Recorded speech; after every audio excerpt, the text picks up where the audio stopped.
In 1995, a peaceful protest over land rights in Ipperwash Provincial Park for members of the Kettle and Stony Point First Nation ended in police confrontation and the death of Dudley George. We want to show the history of the Kettle and Stony Point First Nation lands and the long struggle they had to get back what was taken from them. Back in 1763, King George III issued the Royal Proclamation. The proclamation was the instrument that divided the land west of the Appalachian Mountains. This land was deemed Indigenous land and could only be bought by the British Crown. No settlements were allowed to be constructed unless the land was bought by the Crown and sold to the settlers. The Royal Proclamation created the base for treaty making between the British Crown and Indigenous peoples. Prior to the Royal Proclamation, the Kettle and Stony Point First Nations inhabited the land on and around Ipperwash Provincial Park. In 1827, the land was ceded, and the Huron Tract Treaty, or Treaty 29, was signed. Many chiefs who lived in different locations signed the treaty. They were thought to be in the same band, but actually belonged to multiple bands. In 1927, members from the Stony and Kettle Point Reserve sold a portion of the beachfront. The remainder of the beachfront was sold in 1928. There was a lot of suspicion around the sale, and it later became a land claim against the Canadian government.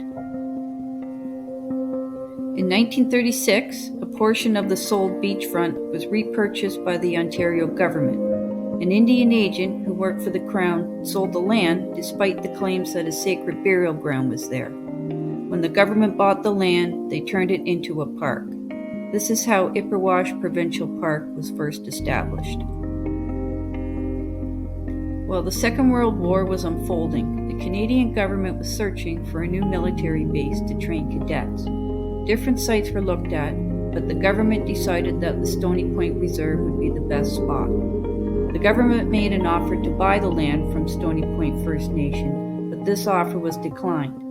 The land had a special history and contained an ancestral burial ground. Despite this, the government was determined to take the land and invoke the War Measures Act to do it. The government expropriated the land and gave Stony Point First Nation a small amount of money, approximately $50,000, and a promise to return the land once the war was over. Families on the Stony Point Reserve were taken from their homes, relocated to the Kettle Point Reserve. The name of Stony Point First Nation was changed, and they became Kettle and Stony Point First Nation. Once the government had control of the land, the military base known as Camp Ipperwash was constructed.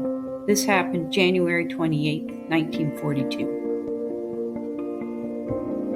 Accumulation of long-standing grievances related to the expropriation of Stony Point lands has come to a breaking point. In 1993, a movement began to get back the lands promised to them. The government had not returned the land and turned a portion of the land into Ipperwash Provincial Park, and the military base was still active in the summer for military training. A year has passed. The government agreed to move the military base, but again broke the promise. July 1995, there was still evidence that the base was operational. Feeling defeated, protesters from the Stony Point Band occupied the military's administrative buildings, causing the military to abandon the camp. On September 4th, when the provincial park was closed for the summer, about 30 protesters from the Stony Point Band occupied the park near the military base. They put up barricades in protest to again assert their land claim rights and to protest the destruction of the sacred burial ground.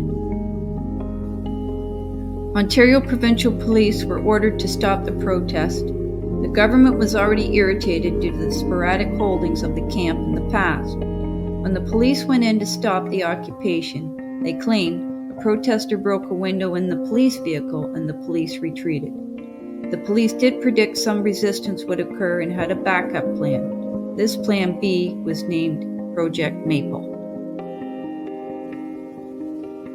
Project Maple was a plan to end the occupation with a peaceful solution. but due to media reports of the occupation, tension was rising between the police and the protesters. The Stony Point protesters were being watched by boat and helicopter, and by this time, their riot squad was involved. There was a lot of miscommunication between the police and the Stony Point band members. In the night hours of September 6, 1995, physical violence broke out with fully armed officers belonging to the OPP.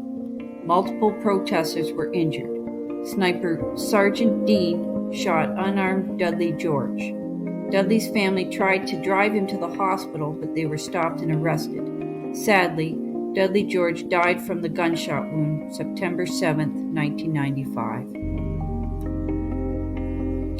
A lengthy investigation occurred after the siege and concluded that the police violated Indigenous rights. Dudley George paid the ultimate sacrifice to bring to light how these rights are frequently violated. In the aftermath of the siege at Camp Ipperwash, Kettle and Stony Point First Nation embarked on a journey towards healing and reconciliation. The community's resilience was demonstrated through their successful land claim settlement in 2015. This included the return of a significant portion of the expropriated lands, including Ipperwash Park.